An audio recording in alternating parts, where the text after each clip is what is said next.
We start our journey in Christchurch, or Otautahi in Maori. The largest city on the South Island is well known for its English heritage. It is home to world-class universities and a thriving tech sector. The city centre is buzzing and people are out enjoying the end of a working week.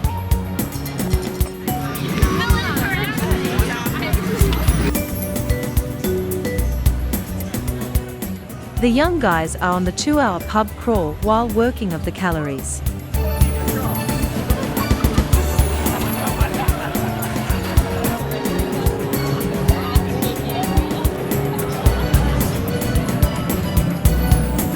Vintage trams offer the perfect opportunity to have a meal while sightseeing.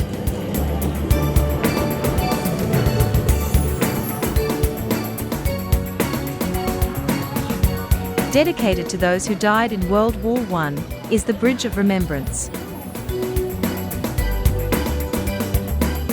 A former post office, the attractive building on Cathedral Square now houses an upmarket eatery. The cone-shaped sculpture was erected to celebrate the 150th anniversary of the town. A major earthquake on the 22nd of February 2011 caused widespread destruction across Christchurch. 80% of the city was reduced to rubble, and 185 people lost their lives. The cathedral is now in the slow process of being rebuilt to its former glory.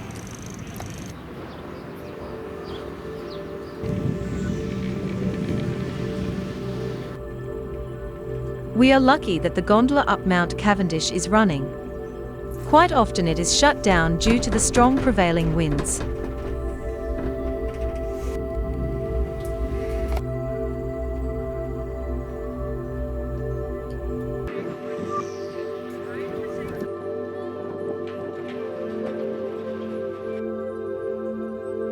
Picturesque Littleton and the local cargo harbour are located behind the hills.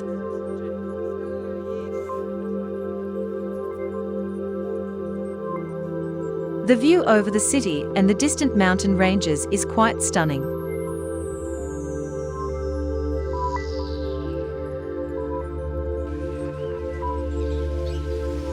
New Brighton, the coastal suburb, is situated just a short distance from the CBD.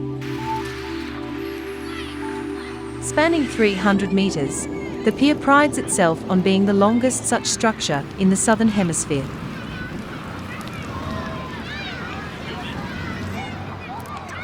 Great care has been taken to provide an inspiring and innovative playground for the kids.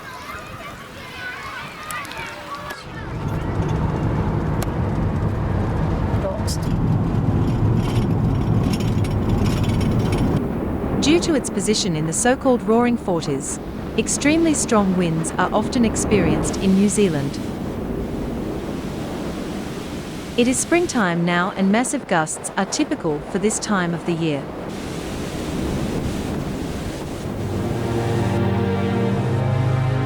Lush and rolling hillsides greet us as we are driving further south.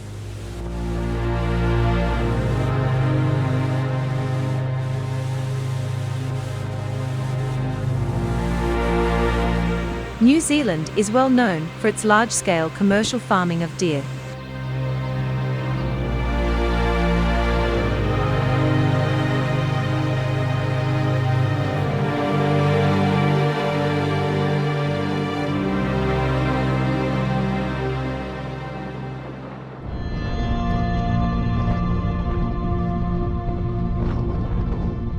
Lake Tekapo, Church of the Good Shepherd, built in 1935. The Church of the Good Shepherd commemorates early settlers in the Mackenzie region. Overlooking beautiful Lake Tekapo, the small structure was constructed entirely of locally found stone.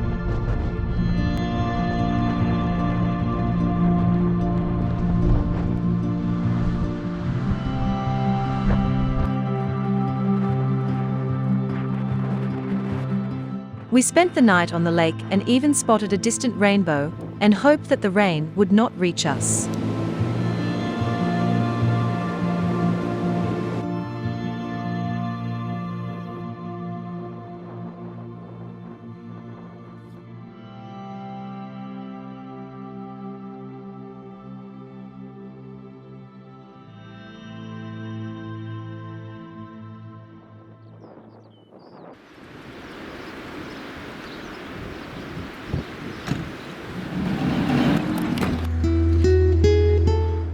Takaroa Rock Shelter is home to some ancient Maori rock drawings.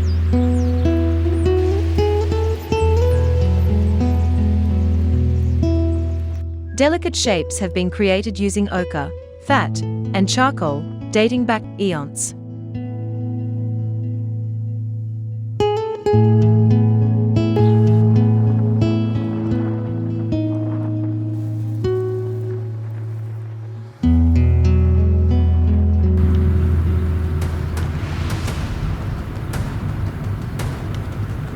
The large collection of weathered boulders somehow resembles a herd of elephants, hence the name.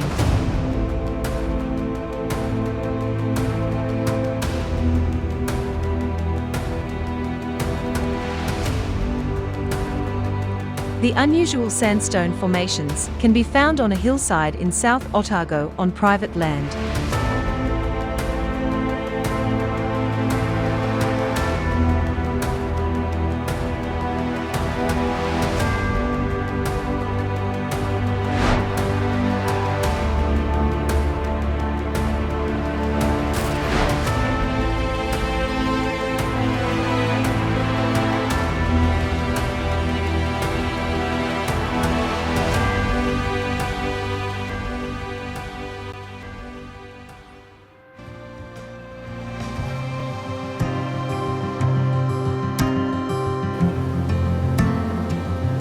In Maori legend, the large Meraki boulders are baskets washed ashore from a shipwrecked canoe during the creation time.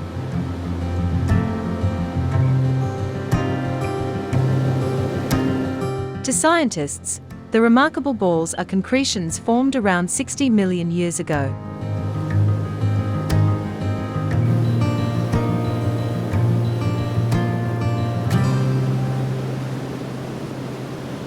Further along the foreshore, and by sheer coincidence, we discover miniature boulders down on the beach.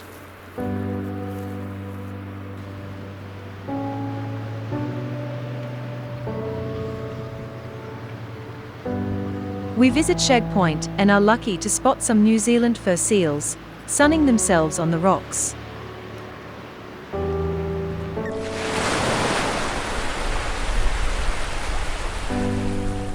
As the name implies, they are found mainly in this country, but quite often venture across the sea to Australia's southern shores.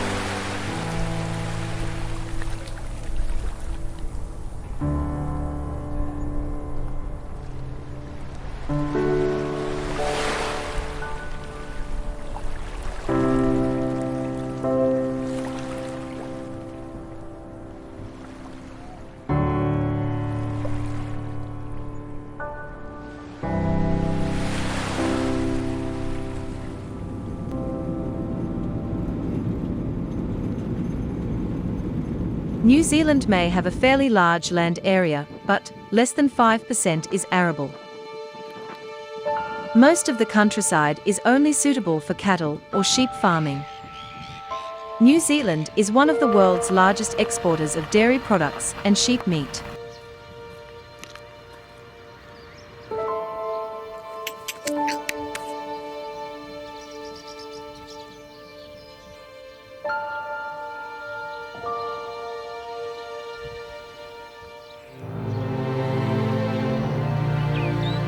Wildlife is sparse, and we must content ourselves with a couple of hares.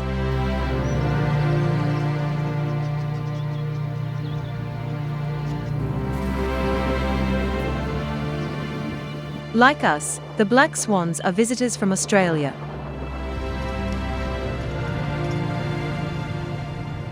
We are leaving Highway Number 1 and drive along the coastal route through the Catlins, a lesser-known, but very scenic region south of Dunedin.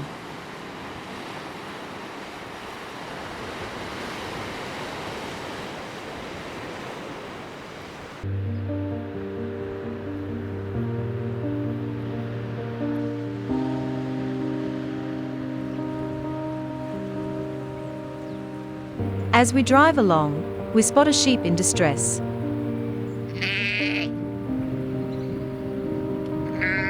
It is on its back and unable to get up.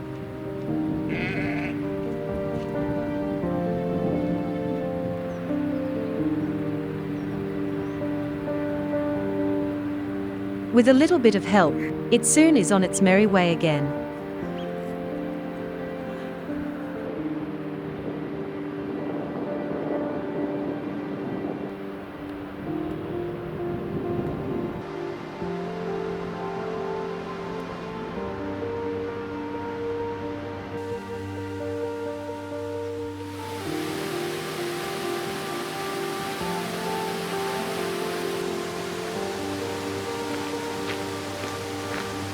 A short walk through the native forest takes us to Paracornoy Falls, the most photographed of all waterfalls in New Zealand.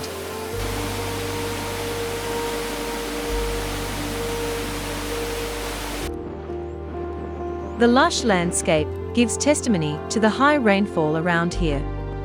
Between 640 mm and 1500 mm falls throughout the year.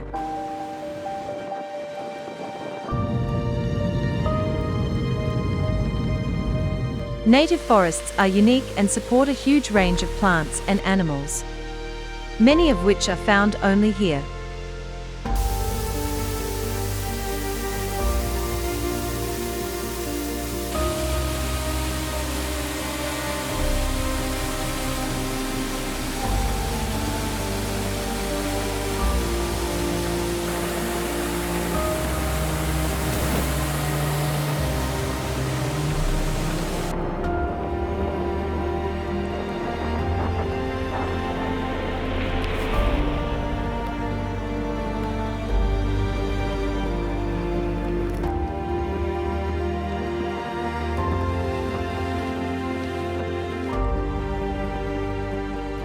The beacon of Waipapa Lighthouse is remotely operated from Wellington. It is one of only 2 remaining such structures built out of timber. Visitors to this exposed setting experience the full force of nature.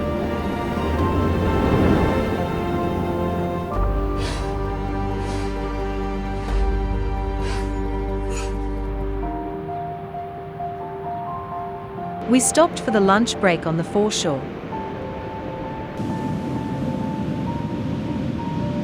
Plenty of driftwood can be found on the beach, some with unusual shapes.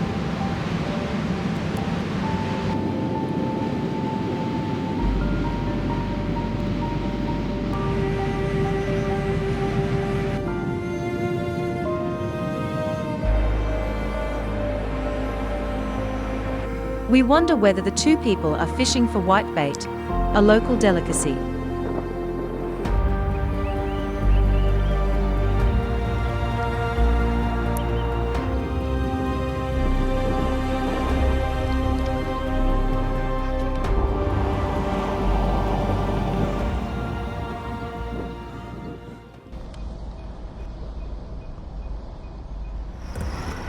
Invercargill is located close to the most southerly point of New Zealand. The city celebrates its Scottish and local heritage with an impressive concrete sculpture, decorated with intricate Celtic and Maori symbols.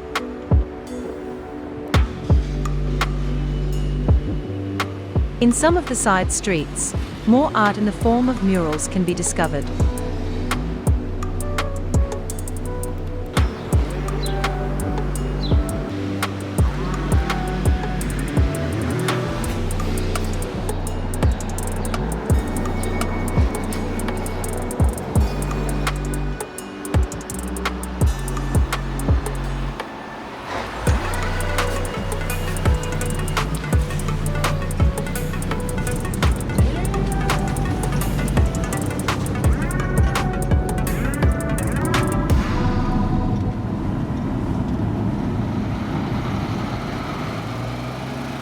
New Zealand's forestry is based around sustainable managed plantation forest.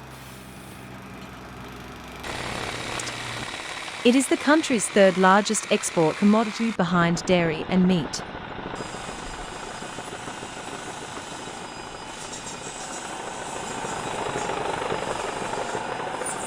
On the hillside, already felled trees await collection.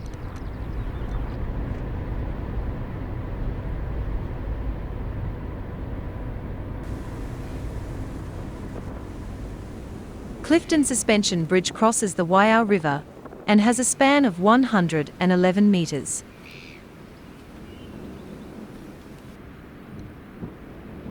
Being constructed entirely of timber, it stands out with a high level of design integrity.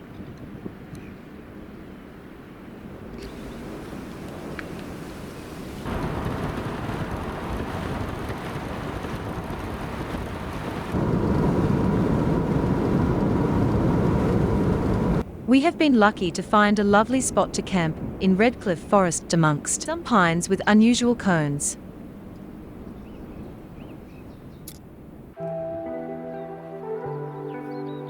We have arrived on the shores of Lake Wakatipu and can already spot Queenstown in the distance.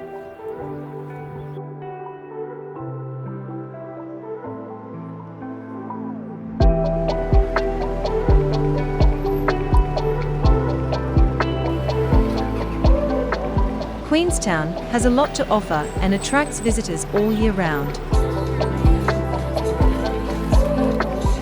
Surrounded by impressive mountain ranges, the resort town forms the ideal base for exploring the region.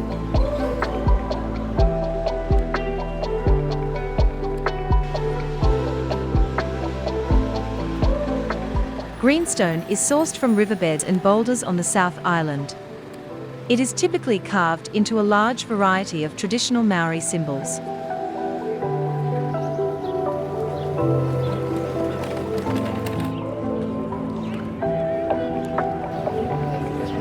Tourists and locals alike enjoy some leisure time on the lake and a lovely view of the distant mountains.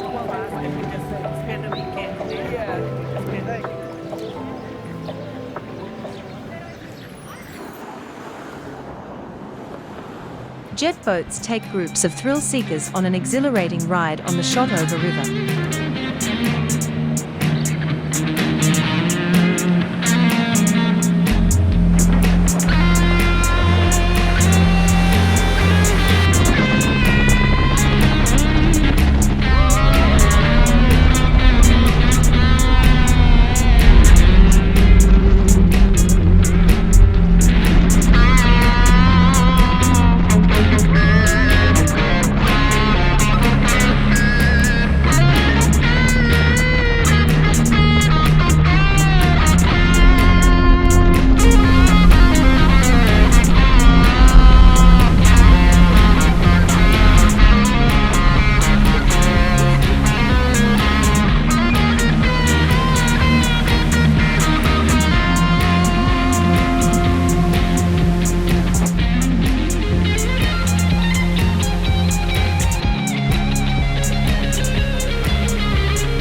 Not for the faint-hearted is bungee jumping from the bridge over Kawasau Gorge.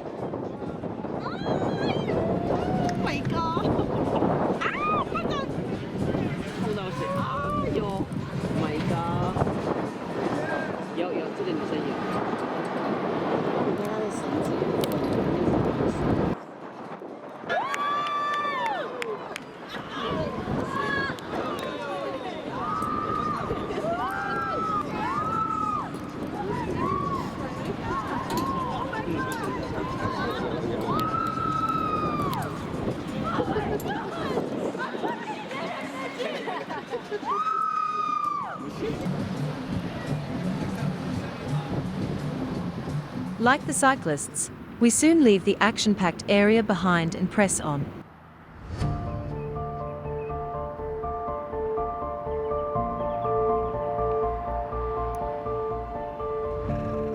It looks like the young couple just tied the knot in this magnificent setting.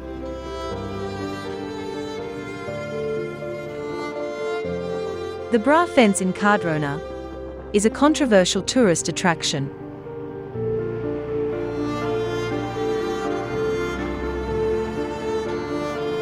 People coming here are encouraged to donate to breast cancer research.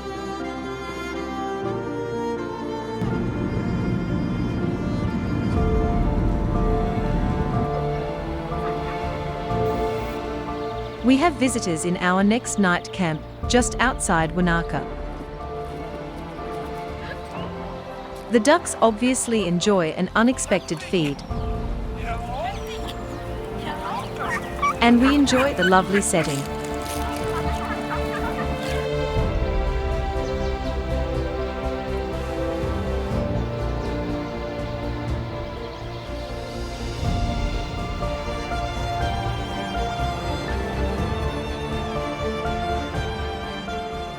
Driving along Lake Wanaka, we cannot but marvel at the breathtaking scenery. A helicopter takes people into Mount Aspiring National Park for hiking. It is a UNESCO World Heritage listed area and makes for an incredible experience.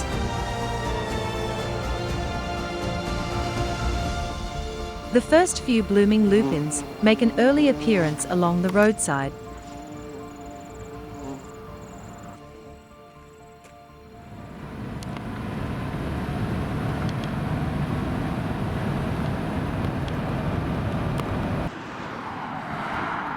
We also tackle the backcountry, but in a much more leisurely fashion. From Maharora, we are flying over the snow-covered ranges up to Mount Aspiring.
After a very satisfying day, we have picked a campsite overlooking Makarora River.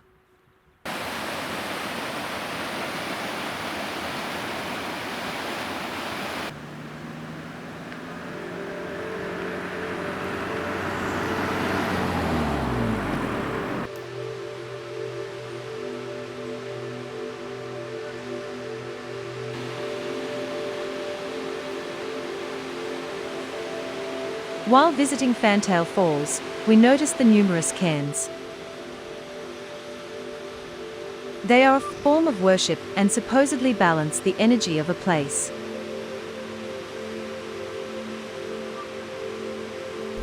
With a drop of an impressive 96 meters, Thunder Creek Falls are fed by melting glacier waters.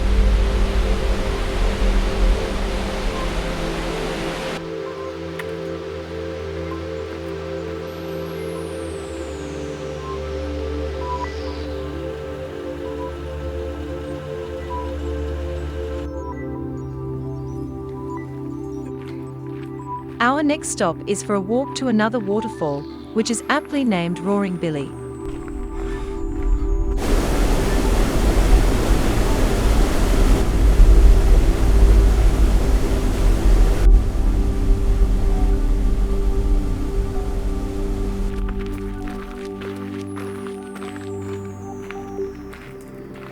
The woods here feel like a magical place and might as well house hobbits and fairies.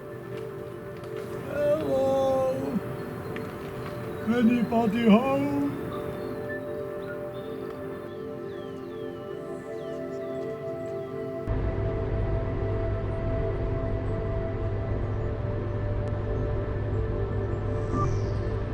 We have now reached the wild 600 kilometers long west coast, bounded by the Tasman Sea.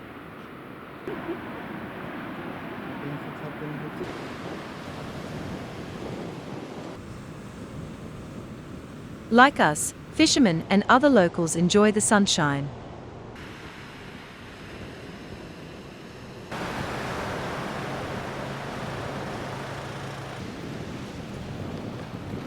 After a night lulled to sleep by the waves, we wake up to the typical inclement west coast weather.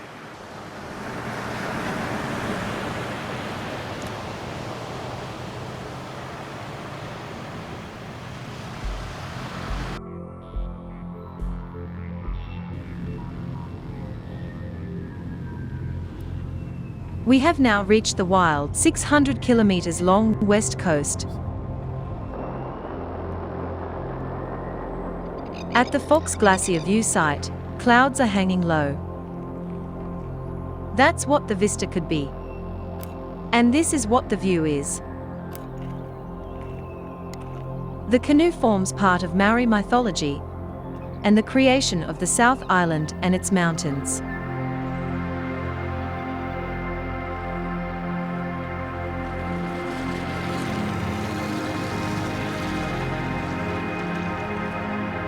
It looks like a local farmer is fed up with trespassers. Good for the farmers, but not so good for us is the wet and dismal weather.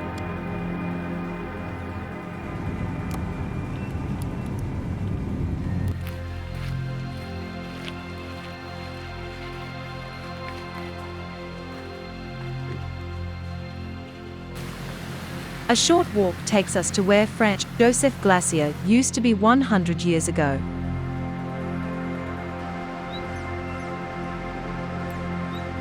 Several more hours of hiking up the valley would be required to reach the base of the glacier. However, today the access has been closed because of the unsuitable conditions.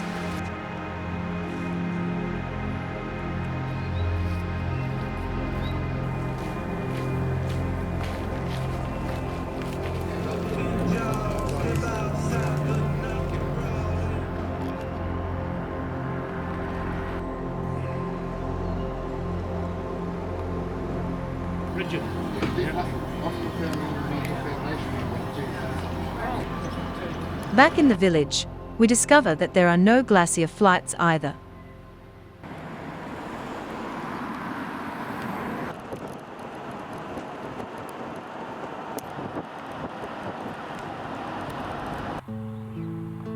The old building definitely oozes character, but needs perhaps a little tender loving care. As we drive into Ross, we are greeted by an alley of flowering cherry trees. The small historical gold town was established in the late 19th century. It used to be the centre of New Zealand's richest alluvial goldfields. The biggest nugget found here weighed 3.09 kilograms. Besides a cold beer, the local watering hole also offers comfortable accommodation for the weary traveller.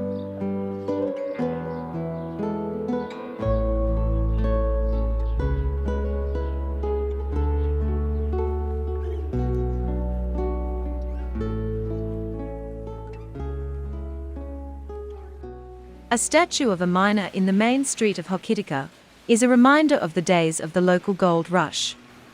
The town used to be the most important port in the region.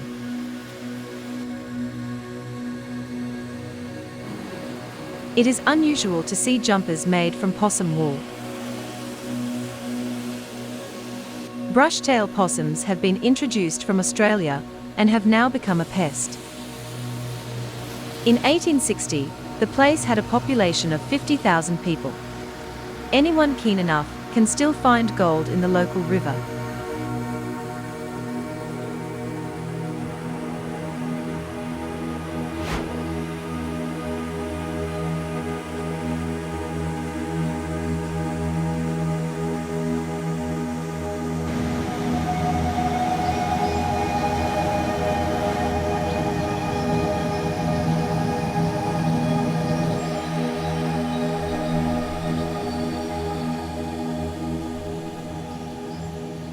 The waka is often mistaken for the much rarer kiwi. Also called the Maori hen, the inquisitive bird is flightless and is endemic to New Zealand. They have a feisty personality and are known to steal crops, food, and even small objects.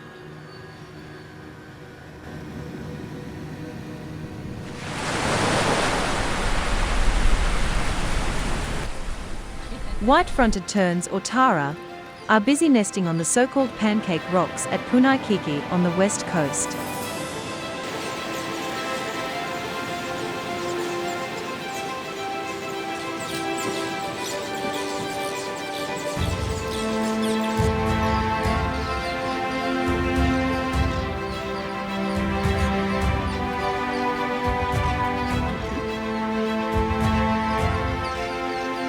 The unusual limestone formations are fragments of dead marine creatures deposited on the seafloor about 30 million years ago. It was later pushed to the surface by massive earthquakes.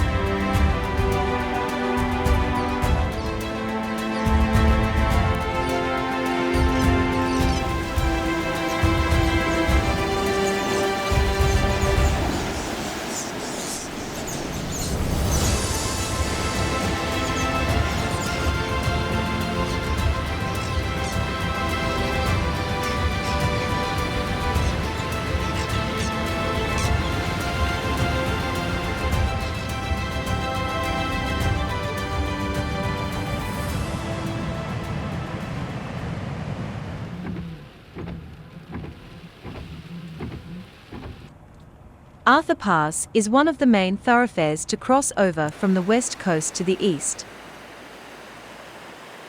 The road climbs up to 900 meters, and it is the most spectacular pass in the Southern Alps.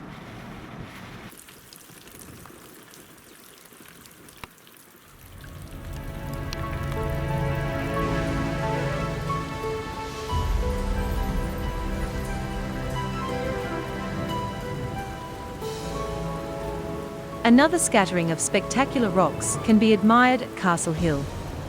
Here some of the battle scenes for Story of Narnia have been filmed. We would have loved wandering through the magical landscape, but again the weather is not enticing.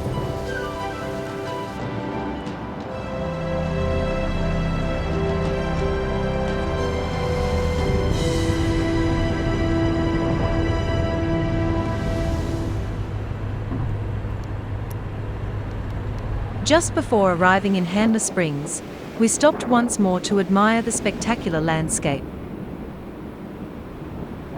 The small resort town was named after an early settler, Thomas Handler.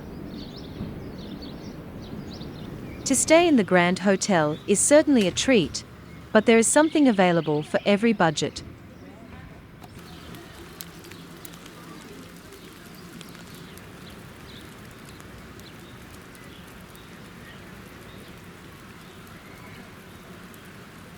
The artesian waters in the thermal pools are a draw card for any visitor. With temperatures ranging from 28 to 42 degrees, there are 22 different pools to choose from.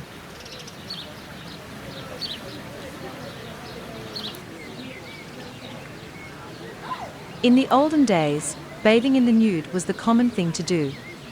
A pair of trousers or a skirt on a stick indicated the gender presently in the water.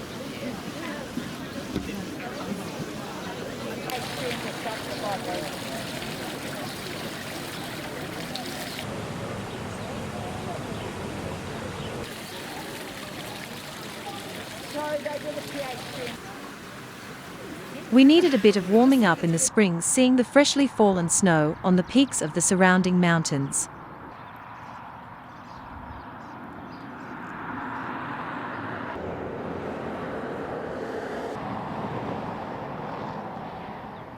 Our holidays draw to a close and we tackle the last 70 kilometers back to Christchurch.